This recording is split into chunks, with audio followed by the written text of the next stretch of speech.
नीचे देखिए, हम लोग पिछले क्लास में क्वेश्चन चल रहा था मौलिक कला की विशेषताएं, तो विशेषताएं तो आपको लिखवा दिए थे।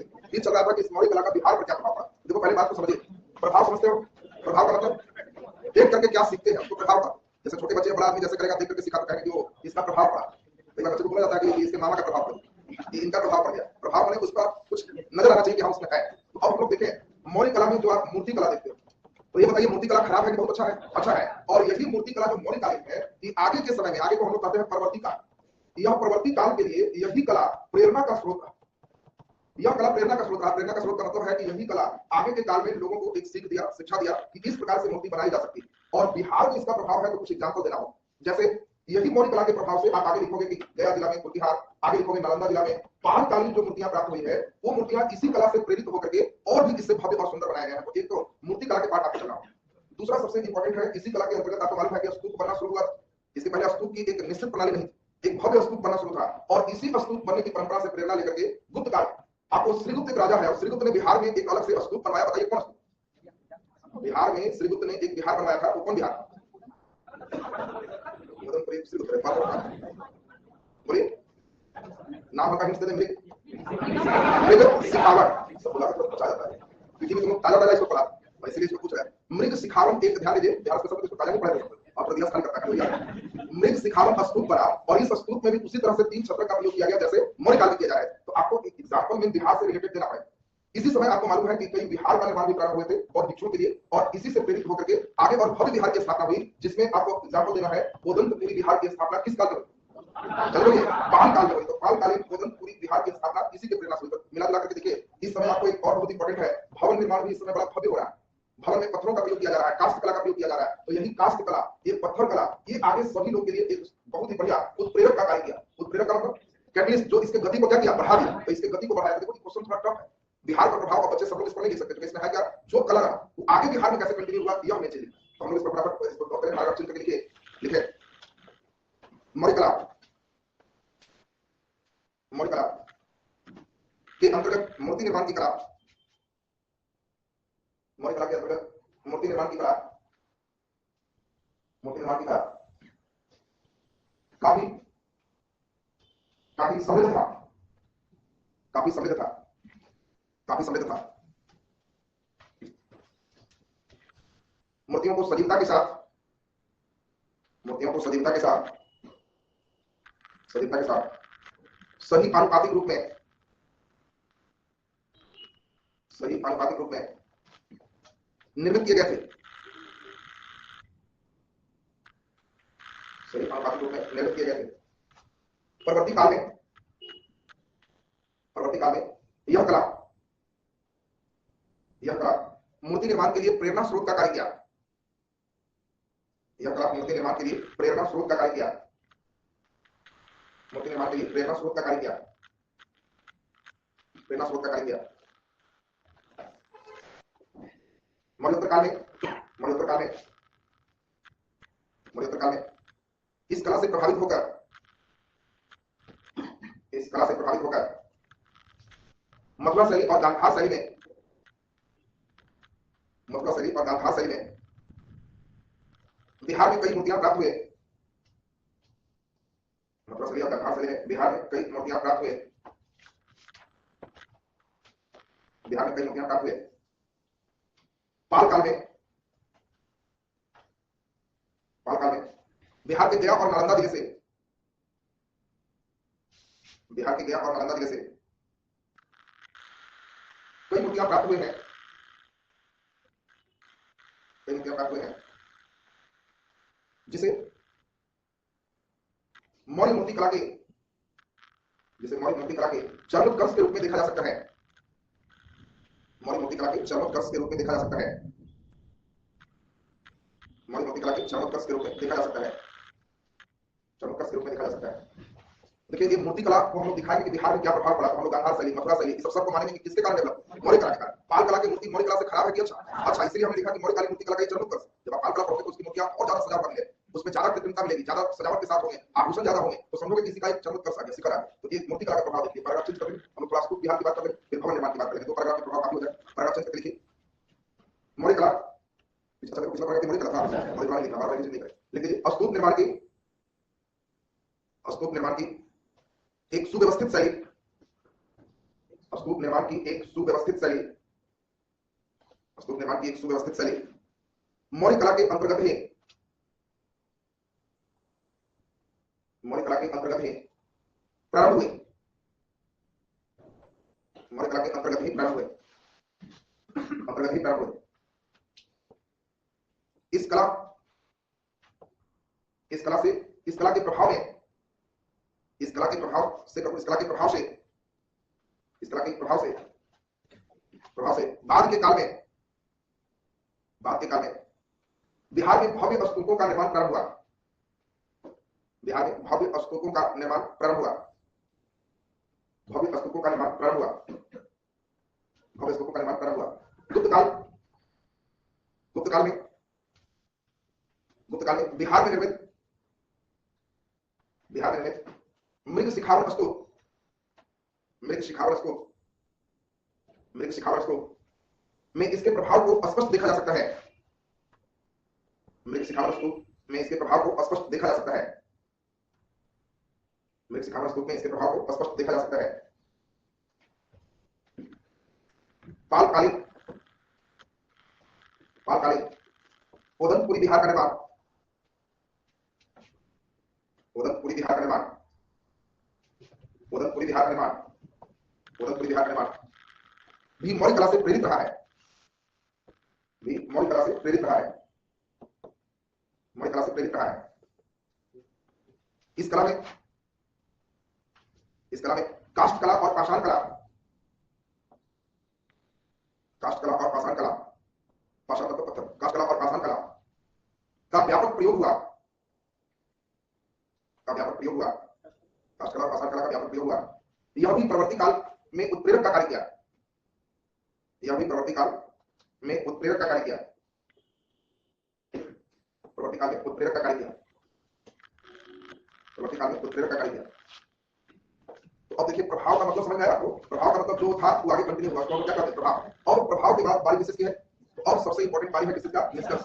और निष्कर्ष में देखो क्या लिखना होता है, ये सबसे महत्वपूर्ण बात है। निष्कर्ष में पूरी बात का निचोड़ देना। पहला स्टेप क्वेश्चन का क्या है, मौर्य कला की विशेषता। तो आप कहोगे निष्कर्षता हम कह सकते हैं कि मौर्य कला एक समृद्धशाली कला, काफी मजबूत जो है कला, समृद्ध है, सब चीज यहाँ पे मिला। और इसमें मेन विशेषता आपको क्या नजर आता है, तीन चीज बताओ। तो पहला सबसे बड़ी विशेषता है एकास्म पत्थर का प्रयोग, दूसरा सबसे बड़ी विशेषता है चमकदार पॉलिश, ये देखो सबसे बड़ी विशेषता है। निष्कर्ष में आपको ये लिखना है कि इसमें एकास्म पत्थर का प्रयोग, चमकदार पॉलिश इस कला की सबसे प्रमुख विशेषता है। कोई एक और चीज बताओ जो सबसे प्रमुख लिखा, चलिए बोलिए। तो रात कला राष्ट्रीय कला, हाँ एक बढ़िया और भी चीज आप देख सकते हो। इसकी विशेषता में एक और बहुत ही बढ़िया आप विशेषता देख सकते हो, मूर्ति के निर्माण में काफी आनुपातिक रूप से मूर्ति का निर्माण और सजीवता के रूप में उसका उपयोग लग रहा है कि एकदम सजीव। इस समय जो काष्ठ कला है, ये काष्ठ कला भी चमत्कृत पर काफी अच्छे रूप से उपयोग किया जा रहा है। तो ये सब आपको निष्कर्ष में विशेषता हो जाए। और अब फिर कहना है इसी का एक स्टेप और है बिहार में प्रभाव, निष्कर्ष में भी लिखना हो तो फिर उस पर क्या लिखो कि मौर्य कला का बिहार पर भी काफी कला के क्षेत्र में व्यापक प्रभाव पड़ा, चाहे भवन निर्माण हो या स्तूप निर्माण हो या विहार निर्माण हो या मूर्ति निर्माण हो, प्रत्येक क्षेत्र में इसके प्रभाव स्पष्ट दृष्टिगत खत्म हो। तो निष्कर्ष में हम लोग सीधा सीधा देखेंगे कि किस प्रकार से क्या रहा। देखिए पैराग्राफ चिन्ह करके फाइनल निष्कर्ष कर ले, पैराग्राफ चिन्ह करके लिखिए निष्कर्षता, निष्कर्षता, निष्कर्षता यह कहा जा सकता है, निष्कर्षता यह कहा जा सकता है, निष्कर्षता यह कहा जा सकता है कि मौर्य कला, मौर्य कला एक समृद्धशाली कला थी, एक समृद्धशाली कला थी, एक समृद्धशाली कला थी। इसमें प्रयोग किए जाने वाले विकास पत्थर,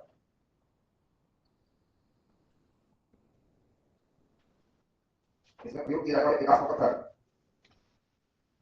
प्रयोग किए जाने वाले विकास पत्थर और उस पर चमकदार पॉलिश, और उस पर चमकदार पॉलिश, चमकदार पॉलिश इसकी प्रमुख विशेषता है, इसकी प्रमुख विशेषता है।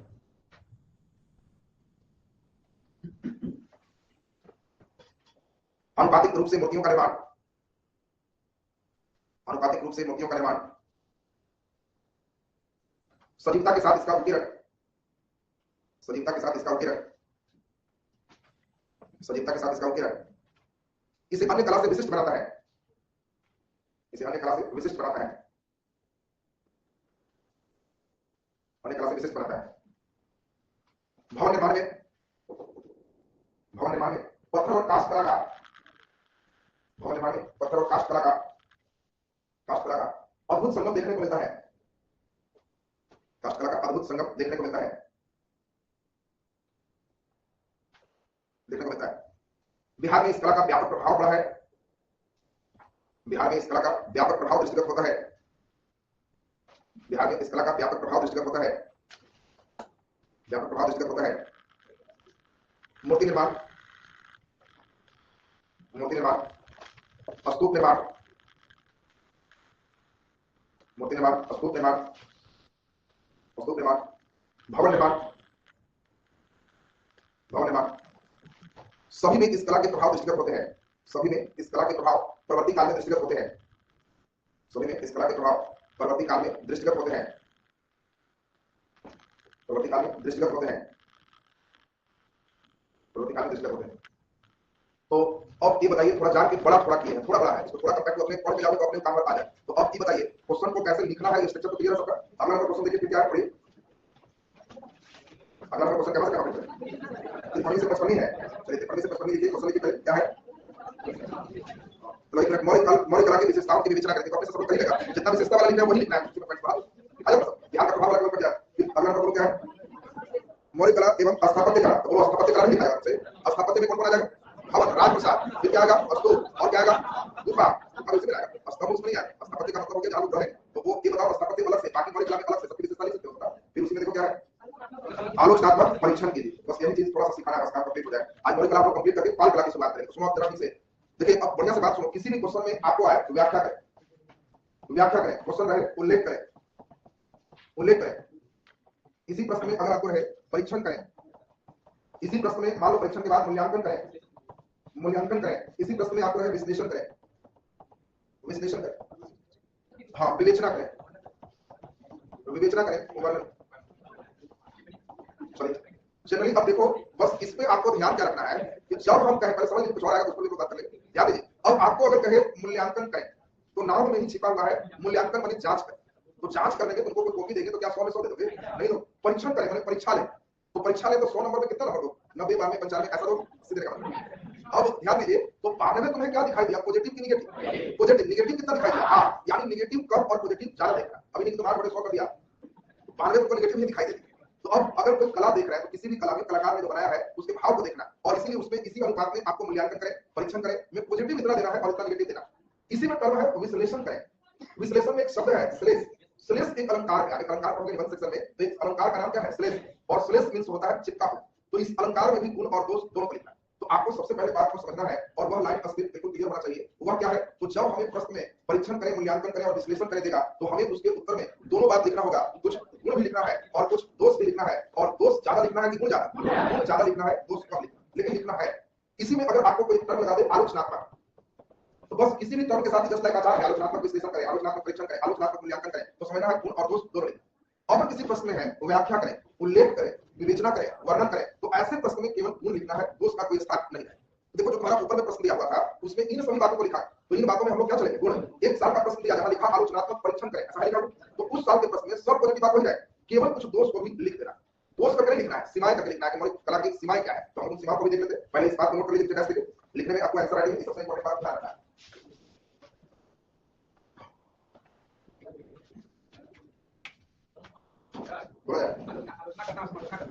देखिए आलोचना का प्रयास मत करना, ऐसा नहीं है, आलोचना दोष नहीं होता, ये समझना, आलोचना से शिकायत नहीं होता, निंदा नहीं होता, आलोचना का परीक्षण होता है। ये समझ के आलोचना से लगा दोष देते हैं, आलोचना का तुम नहीं, आलोचना जो दिख रहा है आलोचना का शिकायत नहीं होता। समझ में बड़ी दिक्कत हो रही है।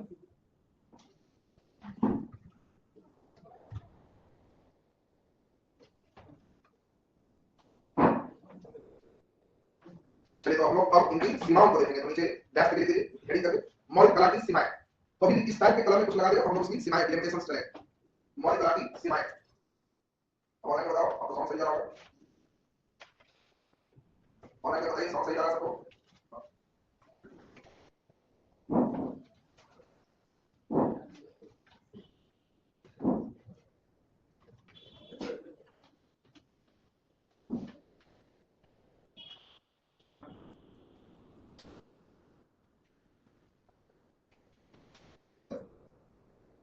देखिए ऑनलाइन में बच्चे आपको समझ सही होना चाहिए, कुछ किया था, और ऑनलाइन में बच्चे पढ़ा है समझ सही है, बताइए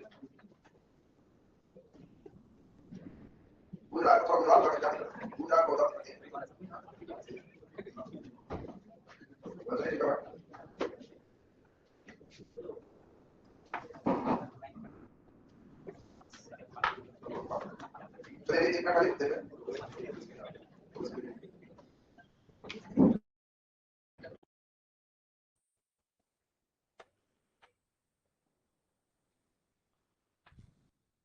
ये बंद कर दीजिए, ये कोई बंद कीजिए, ऊपर नीचे बंद। चलिए ध्यान दें, अब आपका सही आ रहा होगा, कुछ ना बंद हो गया होगा। अब सही है, चलिए ठीक हो गया। चलिए ध्यान दीजिए, तो हम लोग चल रहे थे मौर्य कला की सीमाएं। देखो सीमाएं का मतलब कला में कोई बहुत खराबी नहीं खोजना होता है, फिर भी 4 पॉइंट कम से कम आप खोजो कि क्या कमी रह गई। तो पहली नंबर सीमाएं आप स्पष्ट देख रहे हो कि मौर्य कला के अंतर्गत पत्थरों का अधिक प्रयोग किया गया, धातु का प्रयोग कम मिलता है। कोई भी मूर्ति धातु का है क्या कि चांदी का मिला या तांबा का मिला, कांसा का मिला, ऐसा मिला है नहीं, तो इसमें धातु का कम प्रयोग हुआ है, इसकी सीमाएं हो। तो नीचे डैश लिख दीजिए, मौर्य कला के अंतर्गत, मौर्य कला के अंतर्गत, मौर्य कला के अंतर्गत, मौर्य कला के अंतर्गत निर्मित मूर्ति, निर्मित मूर्ति, स्तंभ, स्तंभ, निर्मित मूर्ति स्तंभ में पत्थरों के अधिक प्रयोग किए गए हैं, में पत्थरों के अधिक प्रयोग किए गए हैं, पत्थरों के अधिक प्रयोग किए गए हैं। इसमें धातु के प्रयोग कम दृष्टिगत होते हैं, धातु के प्रयोग कम दृष्टिगत होते हैं, धातु के प्रयोग कम दृष्टिगत होते हैं, कम दृष्टिगत होते हैं। तो पहली सीमाएं हम लोग निकाली है कि धातु नहीं है। दूसरी लिमिटेशंस क्या मिलते हैं, तो आप कहोगे कि मौर्य कला के अंतर्गत जो मूर्ति है वो मूर्ति परवर्ती काल के मूर्ति जैसे पाल कला में बनता है, कनिष्क के काल में मथुरा और गांधार शैली में मूर्ति बना है। मौर्य कला की मूर्ति में उतनी भव्यता देखने को नहीं मिलती। अभी मौर्य पढ़ रहे हो तो बहुत बढ़िया लग रहा है, आगे जब पढ़ोगे तो मौर्योत्तर काल में 2 कला में आएगा, एक मथुरा और एक गांधार, 2 शैली आएंगे। मथुरा शैली का मतलब है पारदर्शी वस्त्र, कोमल शरीर, गांधार का मतलब हो गया बलिष्ठ शरीर। आप जो मूर्ति देखते हो एक निश्चित शैली में आगे बनना शुरू है, मौर्य कला में कोई शैली है ही नहीं, आगे फिक्स है। बताओ भगवान को तुम देख रहे हो तो भगवान कैसे हैं, कोमल शरीर लिए हुए हैं, तो समझना मथुरा शैली। कई जगह देखे होगे बजरंग बली एकदम राम और लक्ष्मण सबको कंधा पर बैठाए हुए, तो ऐसा दिखेगा तो उसमें उनको बलिष्ठ शरीर है। देखोगे एकदम सीना में पूरे बॉडी कट दिखाई देगा, उनका हाथ ऐसे मारे हुए बॉडी सोडी नजर आएगा। तो भगवान का बॉडी सोडी दिख जाए तो समझना कौन शैली है, गांधार शैली।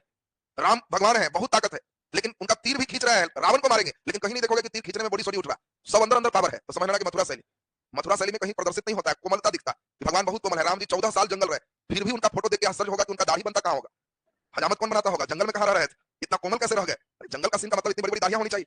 अगर दाढ़ी के साथ वो नजर आ रहा है, मोटे तगड़े नजर आ रहा है, तो समझना गांधार है, और अगर कोमल शरीर ही नजर आ रहा है तो मथुरा शैली। तो दोनों अलग शैली है और इसमें भव्यता ज्यादा मिलते हैं। आगे पालकालीन मूर्ति कला में भी इससे ज्यादा भव्यता मिलती है। तो इस सीमाएं है कि आगे जितना अच्छा मूर्ति है उतना ही नहीं है। तो लिख दीजिए नीचे डैश देखिए, मौर्यकालीन मूर्ति निर्माण,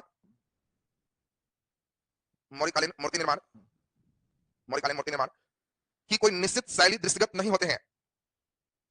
मौर्यकालीन मूर्ति निर्माण में कोई निश्चित शैली दृष्टिगत नहीं होते हैं, कोई निश्चित शैली दृष्टिगत नहीं होते हैं। जैसा कि कनिष्क काल में, जैसा कि कनिष्क काल में मथुरा शैली और गांधार शैली के रूप में, मथुरा शैली और गांधार शैली के रूप में एक निश्चित शैली देखने को मिलता है, मथुरा शैली और गांधार शैली के रूप में एक निश्चित शैली देखने को मिलता है, एक निश्चित शैली देखने को मिलता है। नीचे डैश देखिए, मौर्यकालीन मूर्ति की सुंदरता, मौर्यकालीन मूर्ति की सुंदरता, मौर्यकालीन मूर्ति की सुंदरता, उसकी भव्यता, मौर्यकालीन मूर्ति की सुंदरता, उसकी भव्यता, उसकी भव्यता उतना देखने को नहीं मिलता है, उतना देखने को नहीं मिलता है, उतना देखने को नहीं मिलता है जितना परवर्ती काल के, जितना परवर्ती काल में, जितना परवर्ती काल में पालकालीन मूर्तियों में दृष्टिगत होता है, जितना परवर्ती काल में पालकालीन मूर्तियों में दृष्टिगत होता है, पालकालीन मूर्तियों में दृष्टिगत होता है, पालकालीन मूर्तियों में दृष्टिगत होता है। चलिए कितने पॉइंट्स हो गए, 3, एक और कर ले। बताओ इसके भवन निर्माण में छत में किस का प्रयोग था, लकड़ी का, कमी है। लकड़ी की जगह अगर बढ़िया पक्का स्ट्रक्चर रहता तो आज भी दिखता, लकड़ी है तो लकड़ी क्या हो गया, गायब हो गया, खाली पत्थर बच गया। तो इसकी सीमाएं हो गई। तो लिख दीजिए मौर्यकालीन राजप्रसाद, मौर्यकालीन राजप्रसाद, राजप्रसाद, राजप्रसाद के छत और सतह पर, ये छत और सतह पर लकड़ी के प्रयोग किए गए, छत और सतह पर लकड़ी के प्रयोग किए गए, लकड़ी के प्रयोग किए गए जो अधिक टिकाऊ नहीं हुए, जो अधिक टिकाऊ नहीं हुए, टिकाऊ नहीं हुए। अब देखो जिस क्वेश्चन में भी रहेगा परीक्षण करें, जिस क्वेश्चन में भी रहेगा तुमको मूल्यांकन करें, जिस क्वेश्चन में रहेगा विश्लेषण करें, तो वहां सब गुण लिख देना और नीचे बस एक लाइन लिखना कि मौर्य कला के सभी गुण के बाद भी इसकी कुछ सीमाएं दृष्टिगत होती है जिसे निम्नलिखित प्रकार से देखा जा सकता है। 4 पॉइंट लिख दे। बोलो जी क्लियर है सबका। बाकी जिसमें उल्लेख है, व्याख्या है, सिर्फ गुण पॉजिटिव लिख के चले आना है। तो अब बताओ आपको अब एक टेस्ट तो लिया जा सकता है। अब मौर्य कला का एक टेस्ट होगा, 3 क्वेश्चन देंगे, 2 बनाना होगा। बोलिए। हाँ, बिहार में प्राप्त मौर्य कला के वैशिष्ट्यों का वर्णन करें। वैशिष्ट्य मैंने विशेषता, और आगे ब्रेक लगाया है बिहार में प्राप्त, तो केवल बिहार वाला चलना। पहले शुरुआत ही करना कि मौर्य कला भारत ये संपूर्ण लगभग सभी जगह पर प्राप्त होता है। उसमें बिहार में प्राप्त होने वाला प्रमुख चीज क्या क्या है? तो याद करो, चंद्रगुप्त मौर्य का राजप्रसाद। तो राजप्रसाद आपको कस के लिख देना है। फिर बिहार में और क्या मिलता है? तो यक्षिणी दीदारगंज वाले, तो दीदारगंज के यक्षिणी की विशेषता लिख दोगे। फिर बिहार में क्या मिलता है? तो बराबर की गुफाएं। फिर बिहार में क्या मिलता है? स्तंभ, लौरिया नंदनगढ़, लौरिया अरेराज, रामपुरवा। इतना के भरपेट विशेषता लिख। इस पर थोड़ा और फैल जाना, पॉइंट्स वाइज थोड़ा लंबा कर लेना। लिखा जाएगा वैशिष्टों का मतलब विशेषताएं। अब आपकी ड्यूटी है इसको लिखना। जितना प्रश्न दिया उसको लिख करके अब दिखाओगे। अब आपकी कॉपी को देखेंगे ऑनलाइन वाले जो बच्चे हैं उनको टेस्ट के बाद तब एक ग्रुप बना देंगे, वहां सब लोग ऐड करके वहां आंसर राइटिंग में सब लोग करोगे। और तब इसमें ध्यान दीजिए, अगले क्लास से आपका इंपॉर्टेंट क्लास है कल से, और कल हम लोग शुरू करेंगे किसको? बाल कला। बाल कला आप लोगों के लिए लगभग आउट क्वेश्चन है, तो कल का क्लास नहीं छोड़ना चाहिए। कल एकदम फिक्स है कि आपका निश्चित रूप से यहां से क्वेश्चन रहेगा। तो आज का क्लास अभी आपका यहीं तक।